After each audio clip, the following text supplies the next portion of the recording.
Amém. Graça e paz, queridos irmãos, assentados.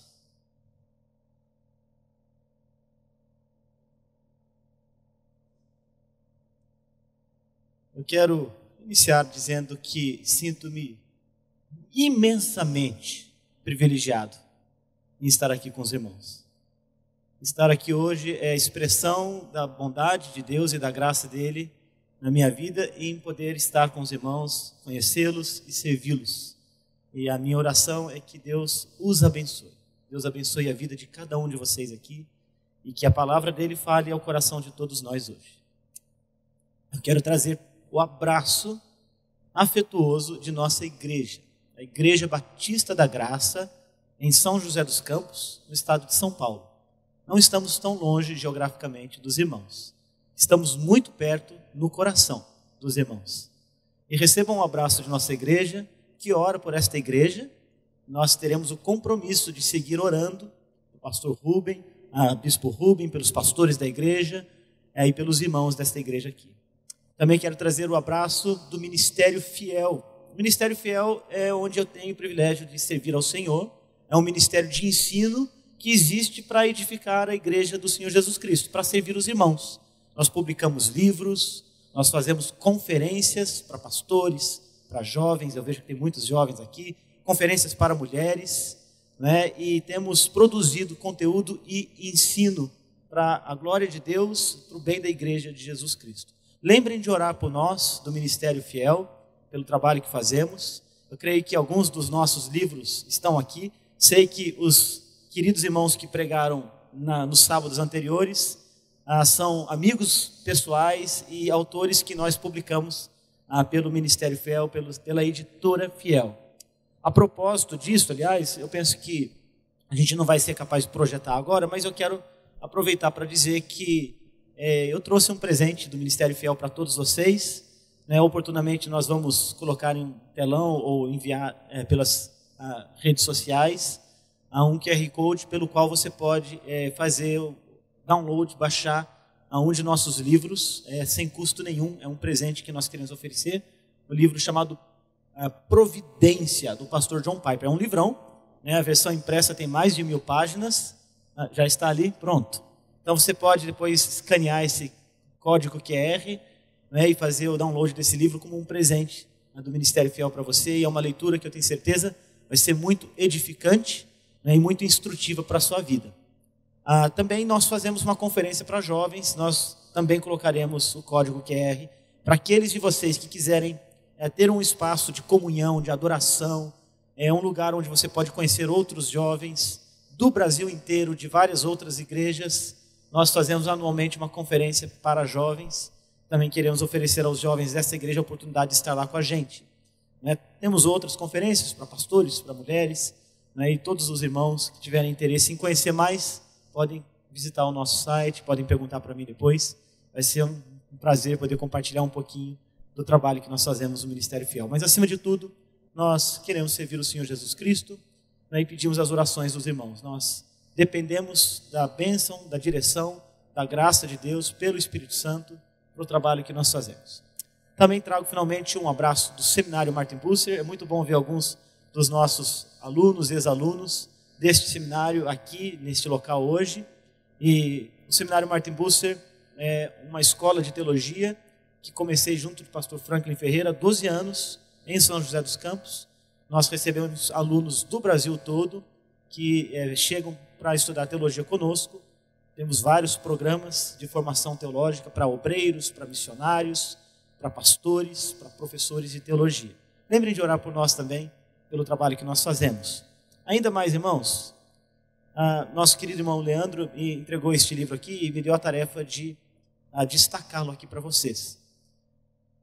Eu sou editor de livros, então eu amo falar de livros. Eu vou até tentar aqui me controlar para não gastar muito do tempo de vocês com isso, mas este aqui é um daqueles livrinhos pequenininhos que são semelhantes aos melhores perfumes que vêm nos menores frascos. É um livro de um pensador cristão chamado Francis Schaeffer. Francis Schaeffer foi no período em que viveu, especialmente nas décadas de 60 e 70, talvez um dos nomes mais destacados do nosso meio cristão, e evangélico a pensar na importância de nós termos uma cosmovisão, uma visão de mundo cristã.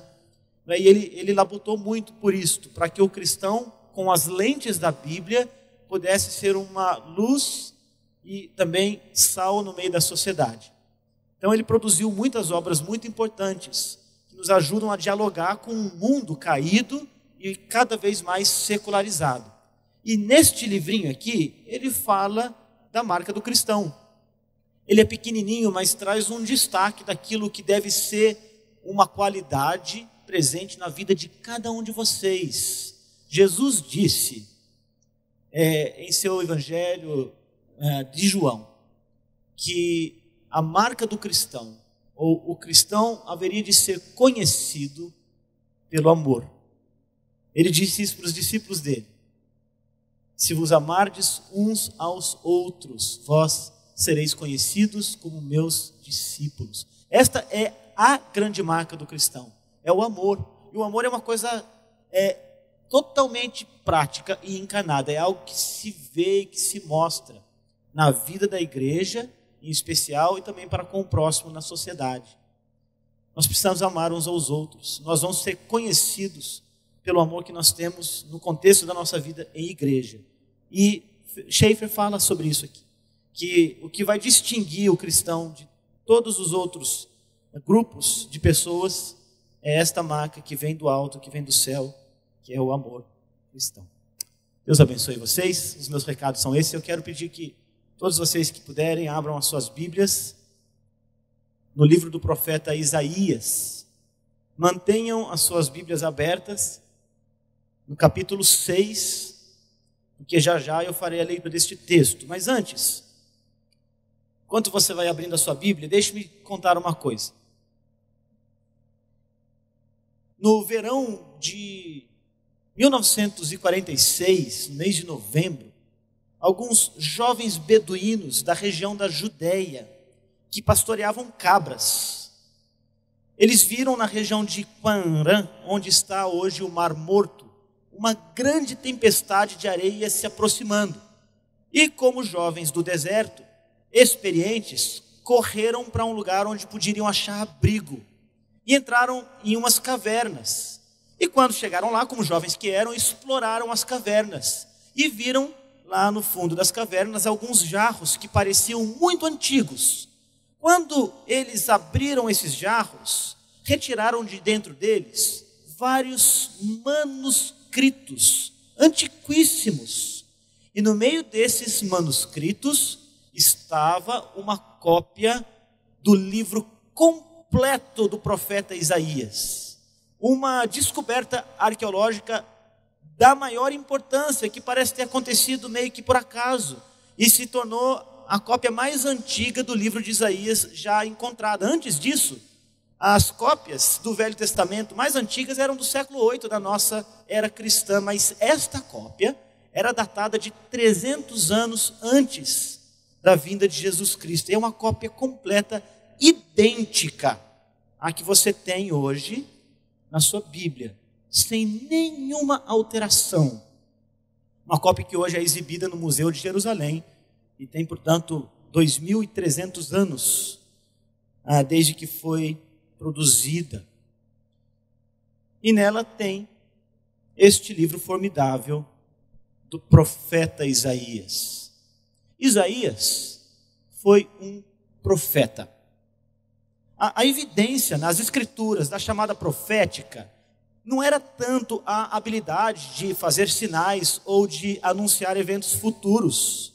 Muitos tiveram esses dons e ainda assim não eram profetas. O profeta era chamado por Deus. Ele era ungido para que servisse como sendo no meio da comunidade a própria voz de Deus. Então, o que o profeta diz é Deus quem diz. Isaías viveu cerca de 700 anos antes de Jesus, da vinda do Messias.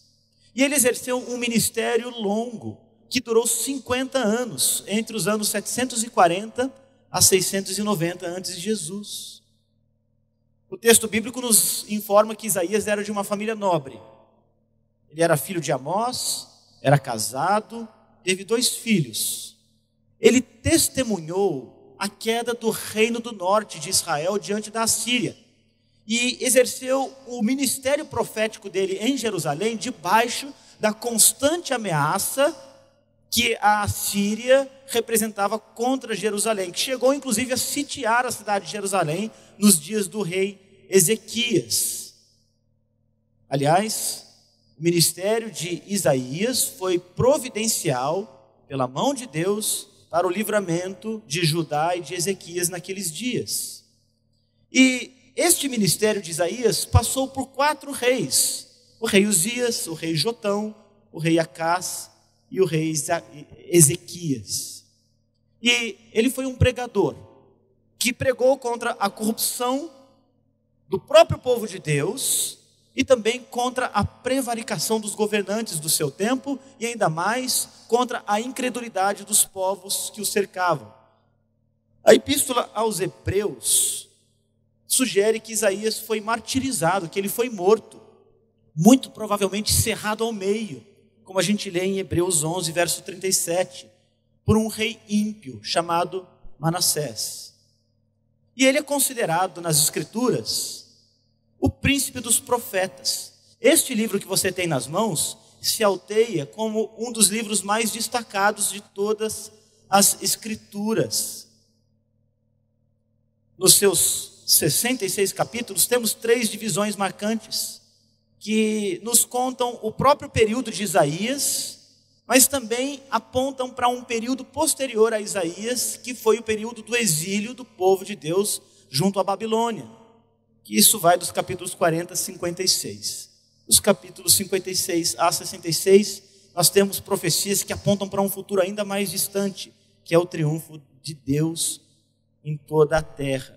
Há muitas cenas lindíssimas no livro do profeta Isaías. E a cena que prevalece, que é consistente em todo esse livro, é que a obra de Deus será realizada. E que a única esperança de redenção para os homens está em Deus e no conhecimento de Deus. Eu creio que esta cena no capítulo 6 é possivelmente a mais importante de todas as cenas que nós vemos aqui descortinadas neste livro. E eu quero pedir que você atente então para a leitura que eu farei do capítulo 6 do profeta Isaías. Diz assim a palavra do Senhor: no ano da morte do rei Uzias, eu vi o Senhor assentado sobre um alto e sublime trono, e as abas de suas vestes enchiam o templo. Serafins estavam por cima dele, cada um tinha 6 asas, com 2 cobria o rosto, com 2 cobria os seus pés, e com 2 voava. E clamavam uns para os outros, dizendo: Santo, Santo, Santo é o Senhor dos exércitos, toda a terra está cheia da sua glória. As bases do limiar se moveram à voz do que clamava, e a casa se encheu de fumaça. Então disse eu: ai de mim, estou perdido, porque sou homem de lábios impuros e habito no meio de um povo de impuros lábios, e os meus olhos viram o Rei, o Senhor dos exércitos. Então um dos serafins voou para mim, trazendo na mão uma brasa viva, que tirara do altar com uma tenaz. Com a brasa tocou a minha boca e disse: eis que ela tocou os teus lábios, a tua iniquidade foi tirada, e perdoado o teu pecado. Depois disto, ouvi a voz do Senhor que dizia: quem enviarei? E quem há de ir por nós? Disse eu: eis-me aqui, envia-me a mim. Então disse ele: vai, e diz a este povo: ouvi, ouvi, e não entendais, vede, vede, e não percebais. Torna insensível o coração deste povo, endurece-lhes os ouvidos, fecha-lhe os olhos, para que não venha ele a ver com os olhos, e a ouvir com os ouvidos, e a entender com o coração, e se converta, e seja salvo. Então disse eu: até quando, Senhor? Ele respondeu: até que sejam desoladas as cidades e fiquem sem habitantes, as casas fiquem sem moradores, a terra seja de toda assolada, e o Senhor afaste dela os homens, e no meio da terra seja grande o desamparo. Mas se ainda ficar a 10ª parte dela, tornará a ser destruída, como terebinto e como carvalho, dos quais depois de derribados ainda fica o toco. Assim, a santa semente é o seu toco. Vamos orar. Senhor, nós estamos diante da tua santa e poderosíssima palavra. E nós pedimos que o Teu Espírito fale com todos nós por meio desta Santa Escritura. E que sejamos edificados na verdade. Em nome de Cristo, o nosso Salvador. Amém. Meus irmãos, os primeiros 5 capítulos deste livro que nós estamos segurando as mãos, servem como uma espécie de prefácio, de preparação, de preâmbulo para este texto que nós acabamos de ler. Nos primeiros 5 capítulos, nós temos uma cena bem aterradora, desoladora. O que nós lemos? A terra toda está tomada por injustiça. As pessoas são insensíveis para com a palavra de Deus. A religiosidade do povo de Deus era hipócrita, era meramente formal e cada vez mais rara. As pessoas não davam mais importância para aquilo que vinha da boca dos profetas. Havia muita incredulidade, muita hipocrisia, muito cinismo entre o povo de Deus. Bondade, beleza, dignidade, pureza, santidade, estas coisas desapareceram da terra e até mesmo no meio do povo de Deus. E é importante nós entendermos este contexto no qual este texto que nós lemos aparece, porque se nós olharmos ao nosso redor, nós veremos que o mundo em que nós vivemos não é muito diferente do mundo em que Isaías viveu. Parece que esta cena dos primeiros 5 capítulos de Isaías descreve um pouco dos nossos próprios dias, não é mesmo? Isaías tem muito a ensinar para todos nós.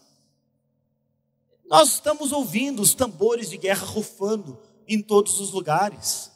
Nós estamos vendo os homens zombando das coisas sagradas. Recentemente, muitos cristãos, nós, de maneira correta, aliás, ficamos muito indignados quando vimos a zombaria insolente que foi feita acerca das coisas de Deus na abertura do grande evento esportivo dos nossos dias, as Olimpíadas na França. Em nosso país, nós vivemos em clima de insegurança.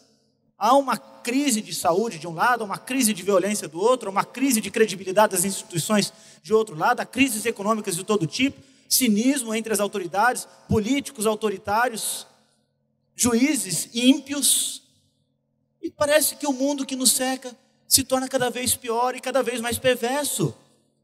E não é muito diferente daquilo que se via nos dias de Isaías, um tempo sem esperança, o pior dos tempos, um mundo em trevas. Este é o cenário que Isaías coloca diante de nós, nos 5 primeiros capítulos do seu livro. E então ele nos traz esta palavra do capítulo 6. Um texto, meus irmãos, para nós que queremos servir ao Senhor, para lermos, relermos e meditarmos nele. Leia, releia e medite neste texto do capítulo 6. Porque ele nos traz um ensino precioso, que se inicia com uma visão. O texto bíblico nos diz que Isaías viu, ele tem uma epifania, ele tem uma visão de Deus. Deus se manifesta visivelmente diante de Isaías e ele diz: eu vi o Senhor. A visão mais gloriosa, mais majestosa, mais santíssima e toda poderosa que um homem pode ter é a visão de Deus. A visão mais gloriosa, mais majestosa, mais santíssima e toda poderosa que um homem pode ter é a visão de Deus. E meus irmãos, o que a igreja de Cristo precisa é de uma visão renovada de Deus.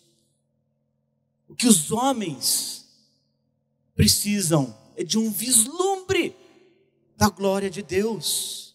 O que todos nós precisamos é de um pequeno vislumbre que seja da santidade, da majestade de Deus. A visão que Isaías tem, ele relata aqui, vai definir todo o restante da vida dele. E eu quero propor para vocês, nesta noite, que uma visão bíblica de Deus vai mudar o rumo da nossa vida. Vai mudar o rumo da sua vida. Vai mudar o rumo da sua história, como mudou o rumo da história de Isaías. O que falta aos homens é uma compreensão de quem Deus é. O que falta para a igreja até mesmo, a igreja cristã, e eu posso falar de modo mais generalizado, é verdade, graças a Deus, há muitas exceções maravilhosas, mas falta à igreja uma compreensão de quem é Deus. E há muitas pessoas que fazem de Deus uma espécie de bezerro de ouro das suas próprias imaginações, um gênio da lâmpada que vai atender os seus desejos, uma imagem e semelhança de si mesmo.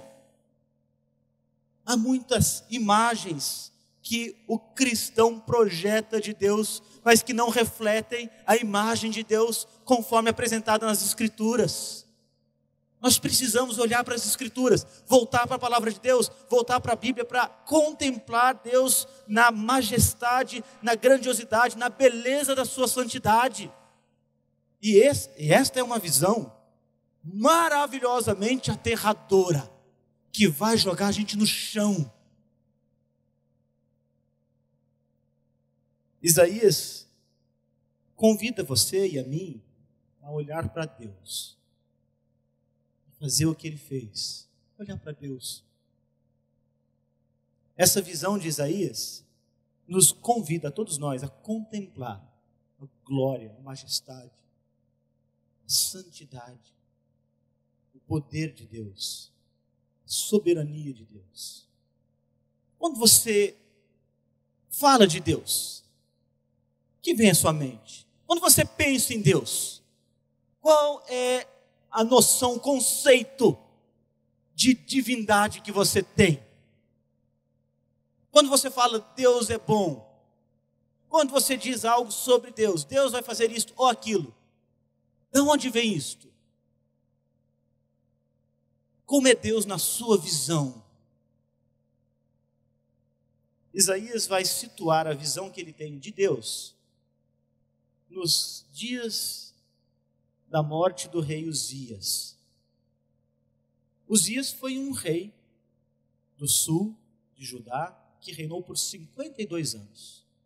Um rei próspero que realizou reformas importantes e que também agiu no final da sua vida de forma imprópria. Ele usurpou para si o papel de sacerdote, foi punido por Deus por isto, mas ainda assim era considerado um homem justo e próspero, um rei que governava com justiça. E o texto situa a visão de Isaías no ano da morte do rei Uzias. A nação acabara de perder o seu rei.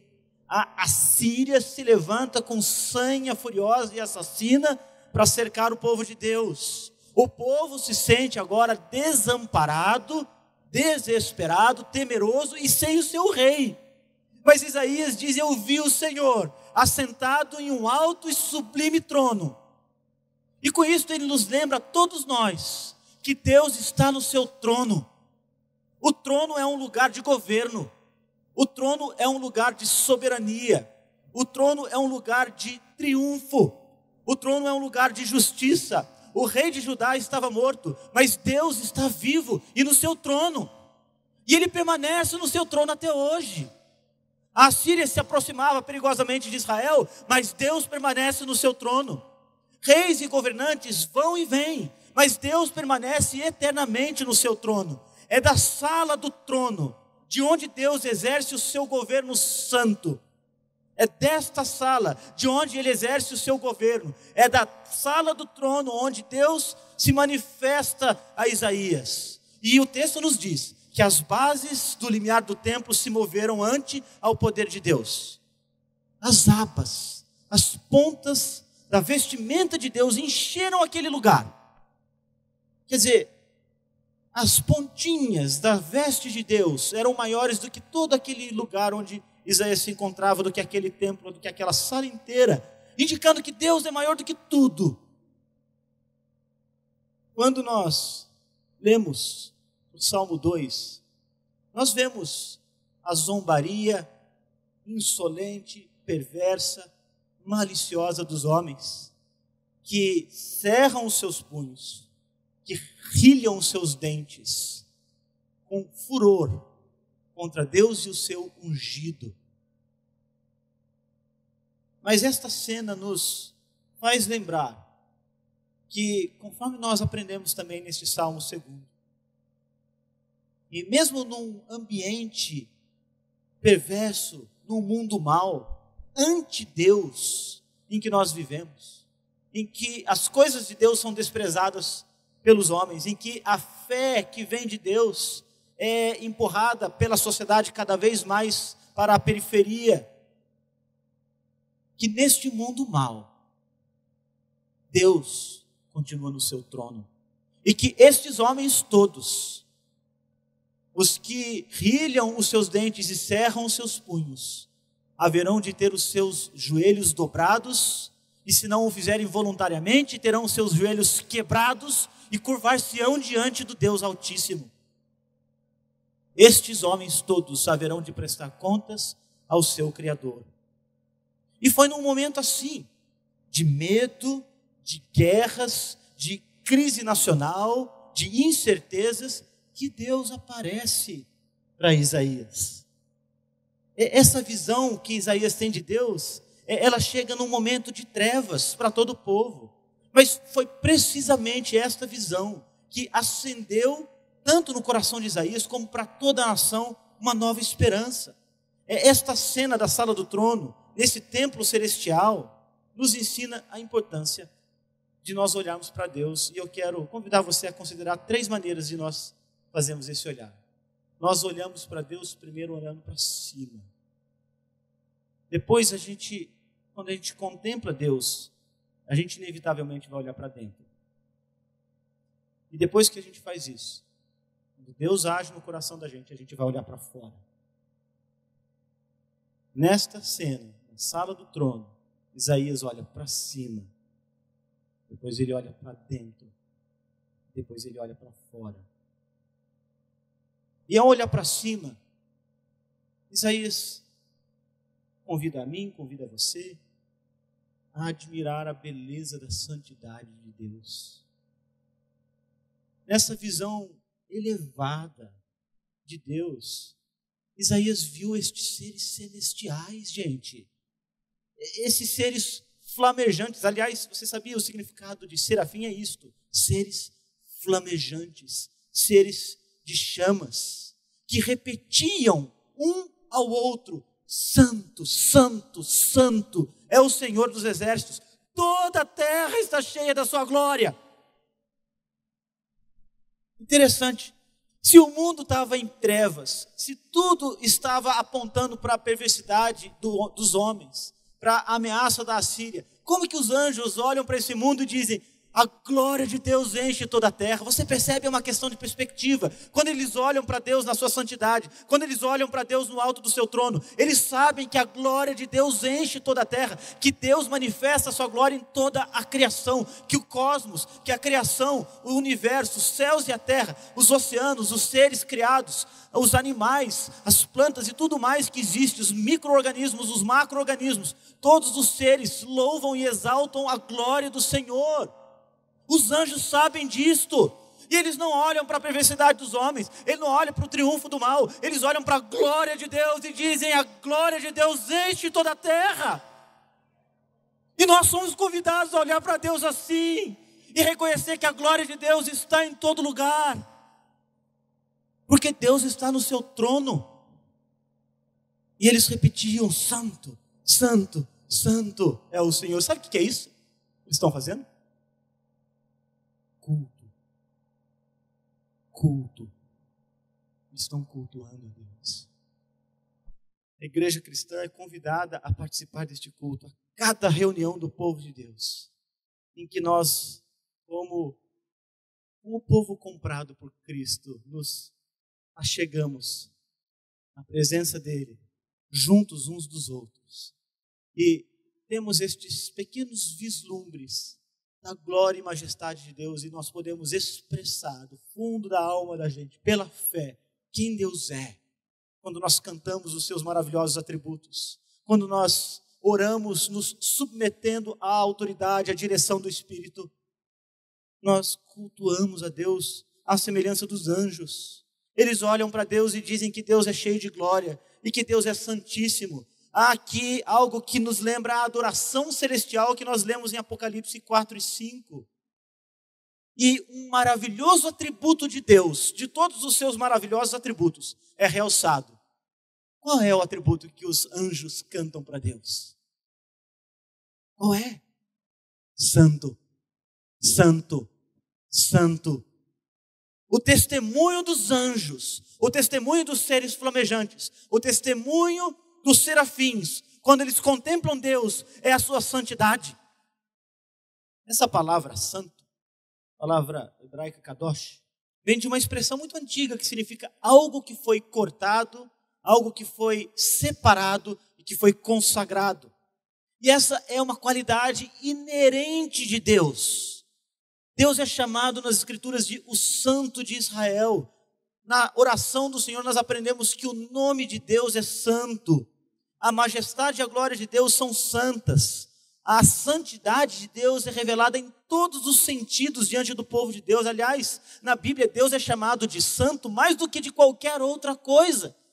Esta é a única qualidade em Deus que é repetida de modo superlativo. 3 vezes santo, santo, santo, santo. Quer dizer que Deus é santo é dizer que Ele está completamente separado de nós em um sentido. Ele é separado da criação dele em um sentido. Ele é distinto de nós. É diferente de nós nos seus atributos. E que a santidade de Deus é algo completamente pervasivo em Deus. Ou seja, todos os atributos de Deus são santos. A justiça de Deus é santa. O amor de Deus é santo. A bondade de Deus é santa. A soberania de Deus é santa. Tudo que Deus faz é santo. E contemplar a santidade de Deus é algo que produz efeitos maravilhosos no coração da gente, meus amigos. Essa visão de Deus muda a perspectiva da nossa vida e de tudo mais que acontece ao nosso redor. Os anjos não estão preocupados com a morte do rei Uzias, não estão preocupados com a Assíria, não estão preocupados com a maldade dos homens, com a corrupção da terra. Eles sabem que Deus é santo e isso muda a maneira como eles enxergam o mundo. E quando nós olhamos Deus na beleza da sua santidade, isso haverá de mudar a maneira como nós enxergamos também o mundo e todas as circunstâncias ao nosso redor. Seja crise nacional, sejam as ameaças dos poderes terrenos, tudo ganha uma nova dimensão diante da grandeza de Deus. Deus se torna grande e estas coisas se tornam pequenininhas e insignificantes diante da glória e da grandeza de Deus. E é isso que os anjos ensinam a todos nós. A glória de Deus enche toda a terra. Isso torna a nossa doença, isso torna os nossos problemas, isso torna os nossos dilemas. Isso torna até o nosso sofrimento. Isso torna a dureza dos homens. Coisas pequenas. O que vai nos separar de Deus? Deus é grande. Deus é todo-poderoso. Deus é majestoso. Deus é santíssimo. A glória de Deus enche toda a terra. De que terei medo? Os anjos não temem, porque eles veem a Deus. E eles ensinam a Isaías e a todos nós.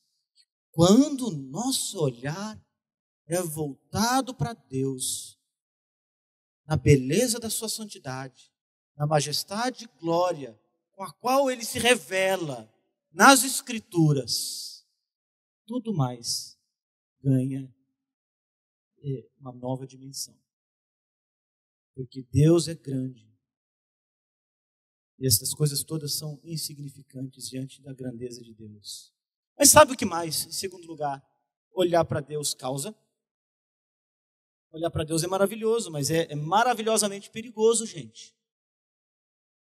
É maravilhosamente perigoso. Sabe o que mais que esse olhar para Deus causou? Causou sim, culto. Mas causou também terror, desespero, de morte em Isaías. Sabe por quê? Porque inevitavelmente, quando ele olhou para Deus, ele precisou olhar para si mesmo. Ele precisou olhar para o coração dele. E sabe o que ele achou ali? Ele achou pecado. Isaías agora ele volta a olhar para si mesmo e ele não gosta nada do que vê. Pelo menos ele não gosta daquilo que ele vê diante de Deus. Olha, deixa eu dizer uma coisa para vocês. A ignorância de quem nós realmente somos como seres humanos diante de Deus talvez seja um dos grandes males da humanidade. E eu diria que também um dos grandes males da igreja. É nós falharmos em entendermos quem nós somos diante de Deus e da santidade dele. Este mundo não se importa com Deus e vive como se Deus não existisse. Há muitos cristãos que parece que vivem também como se Deus não existisse, que se beneficiam muito das coisas que vêm de Deus, mas que não olham para Deus na beleza da sua santidade, e os homens vivem como se Deus não existisse. Mas agora, diante da presença de Deus que se manifesta no alto de um trono glorioso, sublime e santo, Isaías treme. Ele percebeu agora não só a grandeza de Deus, mas a grandeza do seu pecado. Não só a magnitude de Deus, mas a magnitude do seu pecado. Ele percebeu a distância entre ele e Deus, e ele temeu por sua vida. Ele viu que a adoração daqueles seres que não tinham pecado, e que nem eles, os anjos, ousavam olhar para Deus com as suas asas, cobriam os seus olhos. E ele sabia que ele não poderia proferir palavras de adoração diante de Deus, porque os seus lábios estavam contaminados pela realidade do pecado. Ele não podia nem adorar a Deus. Os lábios que profeririam adoração estavam contaminados por profanação. Agora veja só o que aconteceu com ele quando ele se percebeu pecador. Ele implorou por sua vida, o texto nos diz. E ele recebeu graça. Graça.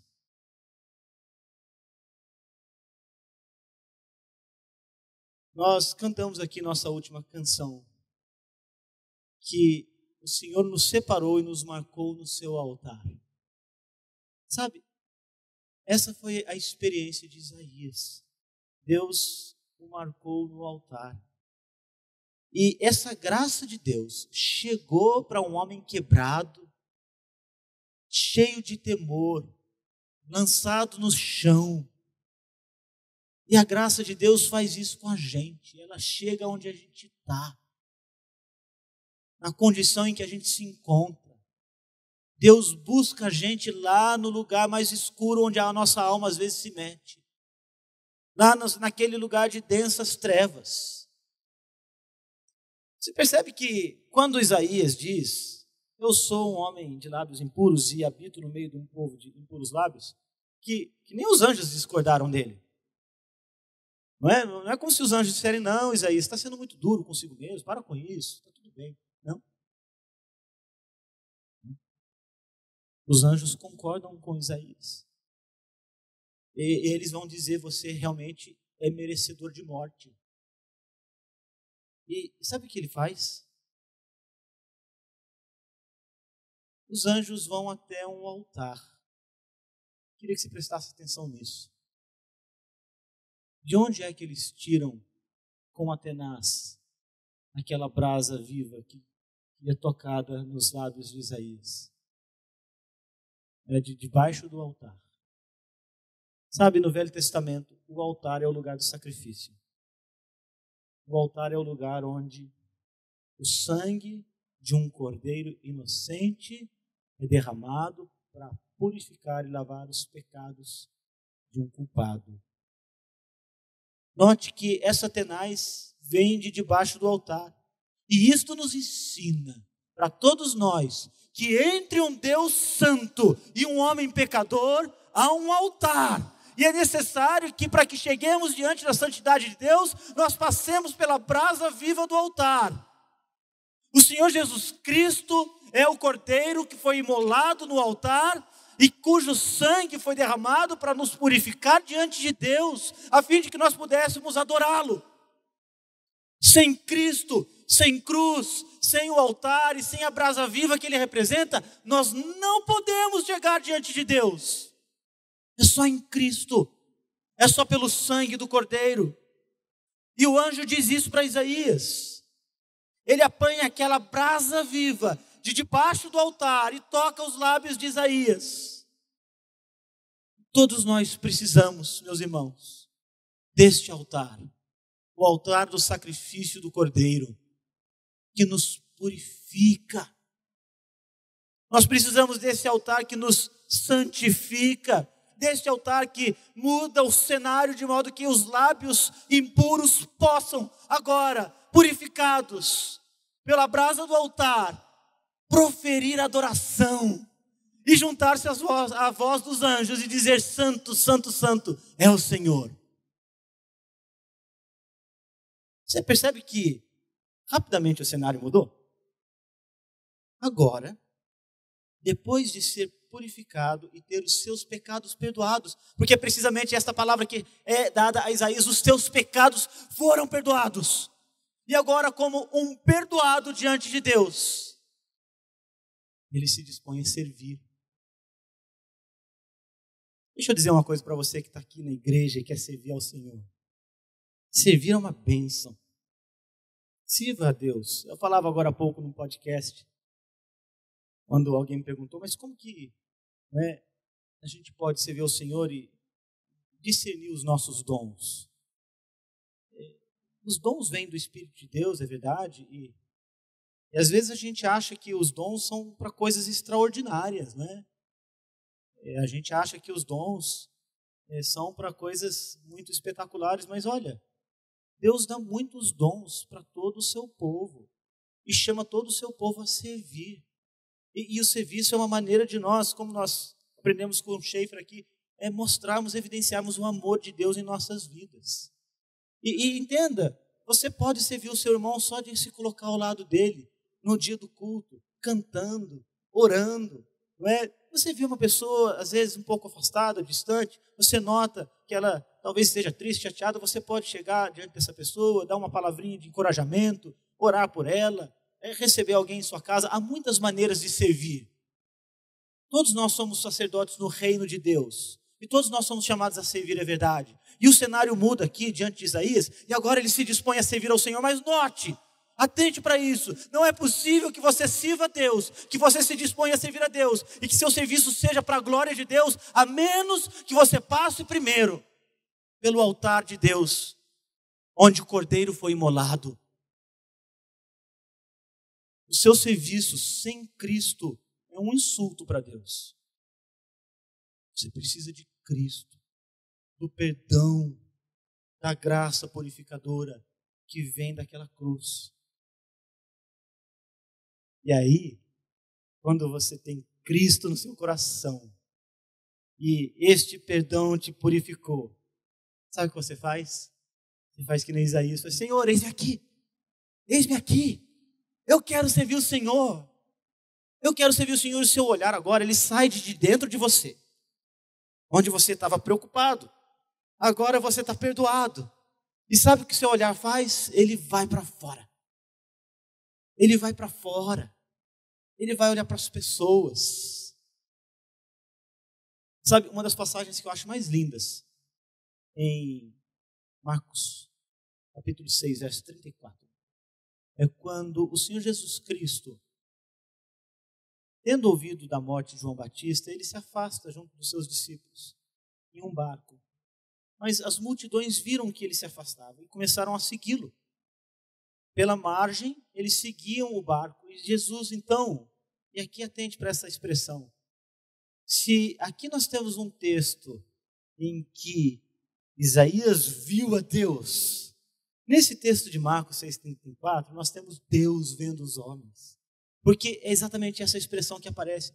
Jesus viu aquelas pessoas. E o texto bíblico vai dizer: e elas eram como ovelhas que não têm pastor. E ele teve compaixão delas e passou a ensiná-las. Você vê o olhar de Jesus, é um olhar que está para fora, para as pessoas, para as necessidades delas, para o desespero e desamparo de ovelhas que não têm pastor. E Jesus olha com compaixão. E quando nós somos perdoados e acolhidos por Cristo, nós somos também convidados a fazer como Ele, a voltar o nosso olhar para fora, como Isaías faz.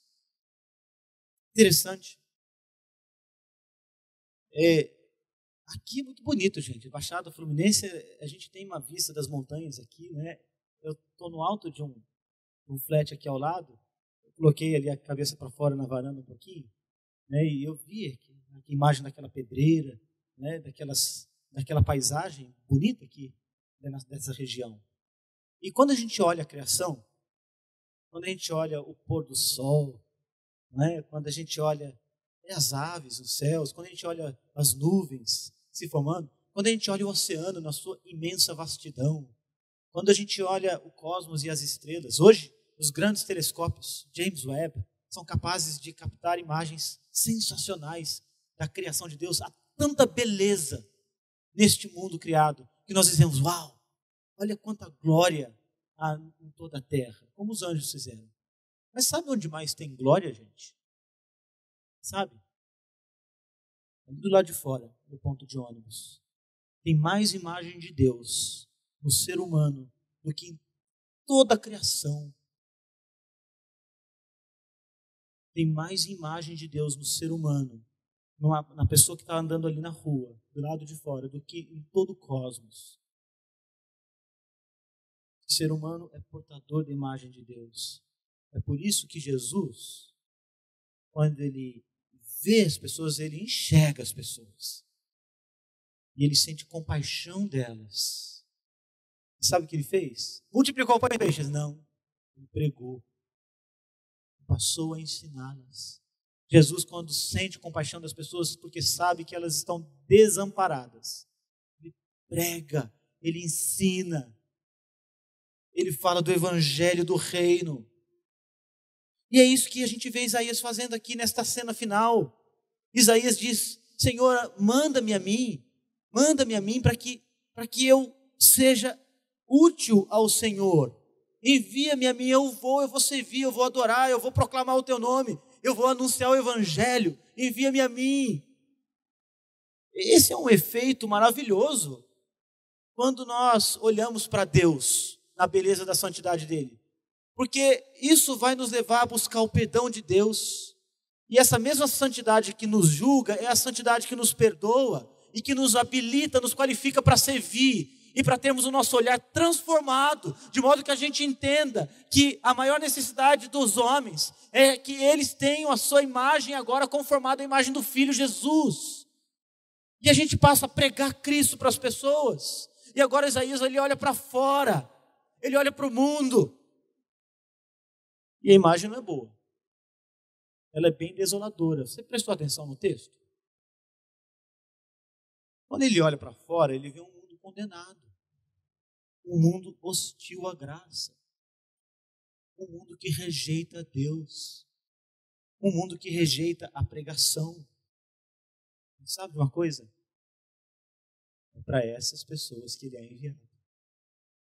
É para este mundo que Deus manda Isaías como profeta, para anunciar os seus oráculos, a sua palavra. Ele é enviado para uma nação condenada, assim como a igreja cristã é enviada para um mundo condenado. E atenção, como nós cantamos, nem as portas do inferno haverão de prevalecer contra a igreja do Senhor Jesus Cristo. Esta igreja é chamada para olhar para fora, para sair por este mundo, para anunciar o evangelho de Jesus. Neste mundo de condenação, há uma esperança de vida. Mesmo num toco fumegante, há uma santa semente. Pode surgir um broto. Sabe, Deus tem mania de renovar a vida na terra, mesmo quando a gente destrói tudo. Deus tem prazer em formar para si um povo de amigos a partir de inimigos. Ele faz filhos àqueles que o rejeitam. Não há impossíveis para Deus, gente. Sempre há esperança. A santa semente é o seu toco. Há um broto de vida quando a palavra de Deus é pregada. Há um broto de vida quando o evangelho é anunciado. É por isso que nós devemos sair e pregar. É por isso que devemos anunciar a beleza da santidade de Deus. É por isso que este mundo precisa de uma visão renovada de Deus. É por isso que a igreja precisa de uma visão renovada da santidade de Deus. Porque só assim a gente vai servir as pessoas como Cristo servia, olhando para elas, tendo compaixão delas, oferecendo a elas aquilo que elas mais carecem. É evangelho, é ensino, é edificação na verdade, é a conformidade com a imagem de Cristo. São os valores da nossa fé que transformam a nossa vida. Por isso que olhar para Deus é maravilhosamente perigoso, que Ele vai mudar você. Ele vai transformar a maneira como você serve. Ele vai mudar a maneira como você enxerga esse mundo. Mas você pode ter sempre certeza que enquanto a gente serve a Deus, Ele permanece no seu trono de triunfo e de glória, soberano, todo-poderoso. O governo está nas suas mãos. Ele é o Senhor dos senhores. Nós não devemos nem precisamos temer os homens. Podemos sair e anunciar com toda ousadia a razão da esperança que há em nós. A verdade da graça transformadora. O poder do Espírito em transformar pecadores de lábios impuros em adoradores. E fazer de homens e mulheres caídos missionários. Que anunciam um Deus na beleza da sua santidade. Note bem, essa foi a visão de Isaías, uma visão de Deus no seu alto e sublime trono. Esta visão informou todo o resto da vida de Isaías. Tudo mais que ele fez, todas as suas profecias, todos os seus ensinos, inclusive enfrentar a morte nas mãos de um rei ímpio. Ele o fez debaixo da confiança de que Deus está no seu trono, de que a causa de Deus sempre triunfará. Então, meu querido, minha querida, meu querido irmão, minha querida irmã, você é convidado a olhar para Deus por Isaías e se dispor ao serviço com confiança. Deus está no trono, a causa dele triunfará. E você pode ser usado por ele, para a glória dele e para o bem da igreja. Que ele te abençoe, que ele nos abençoe. Vamos orar mais uma vez. Senhor, nós te damos glórias. Senhor, nós trazemos, como aqueles leprosos, diante de Cristo e da maravilhosa graça transformadora de Cristo, trazemos a nossa adoração. Nós trazemos a nossa gratidão, nós trazemos, Senhor, a expressão de lábios que louvam e que confiam no Senhor pela graça transformadora do Senhor em nosso coração, que perdoou os nossos pecados, que nos chamou para um serviço que, embora pareça impossível aos homens, não é impossível ao Senhor. O Senhor é o Deus dos impossíveis. E por isso nós te louvamos, Senhor, nesta noite, pela graça que nós recebemos, de a semelhança de Isaías, olhar para o Senhor, na beleza da sua santidade, e de juntarmos-nos aos anjos e dizer: Santo, Santo, Santo é o Senhor. Eis-nos aqui, Senhor, eis-nos aqui nesta noite. Usa-nos a cada um de nós, envia-nos a cada um de nós, faz de cada um de nós missionários, que tenhamos cada um de nós a mesma sensibilidade e o amor de Cristo, que olhemos para as pessoas, que vejamos a imagem do Senhor e que possamos pregar a Cristo, que é o único capaz de restaurar a imagem de Deus nos homens e de fazer de pecadores adoradores. Senhor, dá-nos esta graça de servirmos ao Senhor com toda a confiança, porque Tu estás no trono, Tu és o Deus soberano, Tu és o Deus todo-poderoso, e nós nos curvamos diante da Tua santidade. Oramos em Jesus, o nosso Salvador. Amém. Amém. Deus abençoe os irmãos.